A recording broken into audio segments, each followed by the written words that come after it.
How are you feeling about the switch? I mean, the switch. No, we went through a very open process, and a very inclusive process. It was bottom up. I don't know if you know that. Yes, that's what I've been told to say. Yes, it was a blitz primary, I believe is what they called it. It's a very, very fast blitz. Yes. I think it was a blink primary, so we call that. Oh, a 30-minute convention. Yes. You know, between a tweet and another tweet. It's amazing how it happened. Yeah, it's been amazing. Oh, I'm sure he really does find it funny. He's not bothered by it at all. You just heard the bitter statements of a snake who unfortunately serves as the governor of California. Some like to refer to him as Gavin Newsom. I like to refer to him as a smarmy failure of a politician out of the state that I was born and raised in.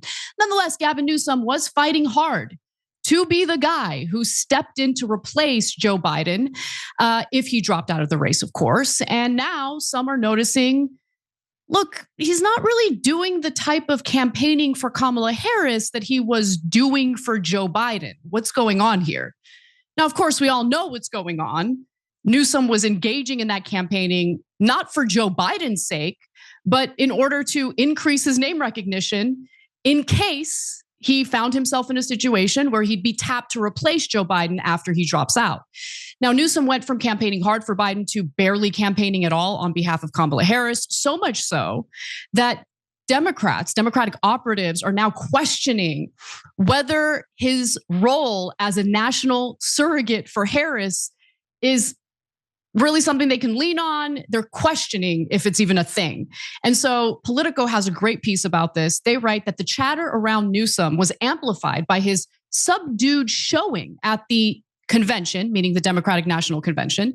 He was one of the few major statewide California officials not to speak from the DNC main stage. Hey, don't scroll away. Come back. Because before the video continues, we just want to urge you to lend your support to TYT. You power our honest reporting. You do it at tyt.com/team, and we love you for it. And we were at the DNC. I noticed that. Michael Shore from TYT, of course, interviewed him as he passed by him and they had a conversation. You can check that out. But it was noticeable that Gavin Newsom's presence in official events for the DNC was minimized. And so I didn't know if that was on purpose. I didn't know what was going on with that. I just took note and then kind of forgot about it. And then these pieces get published. And it was just incredible to see that others are noticing it. Then you have Gavin Newsom give that statement to the Pod Save America guys. And you think Gavin Newsom would be worried about the lack of the democratic process to find Biden's replacement? If it were Newsom, he wouldn't have any problem with the blitz primary. We all know that. Now, Newsom didn't seem to want to take part, possibly over his own frustration that he is not Biden's replacement. The Los Angeles Times reports that convention planners wanted him to kick off Monday night's primetime programming, but the governor begged off. Couldn't make it on time, he said. Children starting a new school year, he explained. Though it's not hard to imagine attending orientation and still making it to the United Center, that's where they had the DNC, which is less than a dozen miles from Chicago's Midway Airport.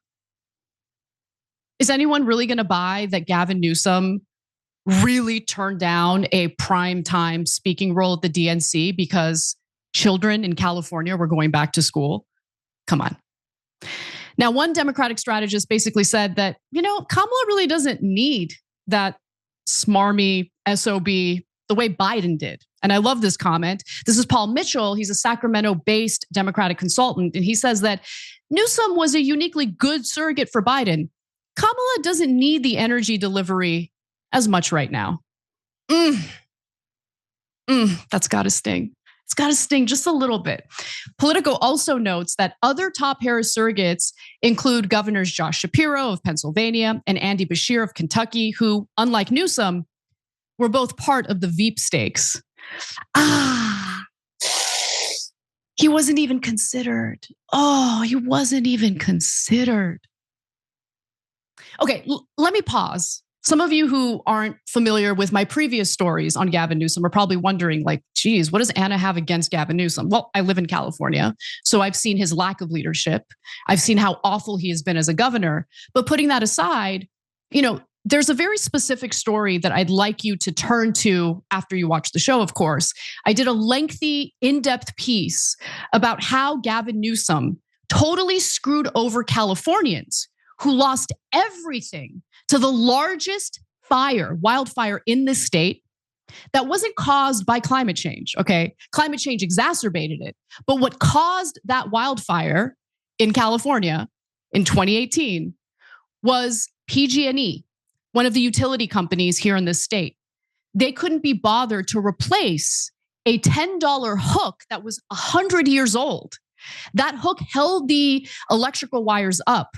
And when it, deteriorated to the point where the wires fell to the ground, well, that sparked, again, one of the worst wildfires in California's history in 2018. People in that town lost everything, and they still have not been made whole. Gavin Newsom turned around and bailed out PG&E. That's the kind of governor he is. So he likes to puff up his chest and pretend like he's a man of the people. He's not a man of the people. He has been an awful leader in this state. And I have a feeling that, Democrats on a national level see that failure. And that's probably the reason why he wasn't even considered as a, VP pick. All right. Now, with that said, let's also go to Nathan Click, who is the spokesperson for Newsom. He basically says, he is totally focused the next 70 odd days on electing VP Harris, defeating Trump once and for all, and going to the mat for her campaign, just as he did at the convention, on Fox, and elsewhere at the request of her campaign. Okay, so we'll see it. I mean, he's going to headline, a fundraiser for her. Apparently, it's not a problem. He doesn't have any bad feelings. But look, again, in my opinion, the truth is that when he was campaigning on behalf of Biden, when he was going state to state, he wasn't really campaigning for Biden. He was campaigning for himself. Now, why do I believe that? Well, because when he was going state to state, he wasn't talking about Joe Biden's political vision. He was talking about his own political vision, what kind of leader he is. And by the way, if he had anything positive to say about his leadership, just take a look at how he's led California. I mean, he picked fights with red state governors to increase his name recognition. He even had a debate on Fox News with Florida Governor Ron DeSantis when Ron DeSantis was still running in the Republican primary. He also paid for political ads, not promoting Biden, promoting himself, even though he wasn't officially running for anything. And the LA Times notes that he ran TV ads and put up billboards promoting himself as a champion of abortion rights. Now, look, there's no chance that Kamala Harris is going to drop out of the race. So why the hell would he use up his time and energy to go out there and do campaigning on behalf of Harris? And I say on behalf of Harris because, again, his campaigning on behalf of Joe Biden wasn't really on behalf of Joe Biden. It was on behalf of himself. Finally, just an excerpt that I had to share with you all from the Los Angeles Times. Mark Barabak writes that people who know both of them, meaning Harris and Newsom, said Newsom was not distressed to watch Harris stumble through the early stages of her vice presidency. And they said Harris was not terribly displeased to see Newsom forced to fight an attempted recall, though she did come to California for a homestretch rally on his behalf. Remember, we're talking about two California politicians who sure have to work together. They're part of the same party and they were part of the same state. But we're talking about two individuals who are very competitive and are competing against one another for positions of power. And so while they do appear to be friends publicly, behind closed doors, they be sniping, okay?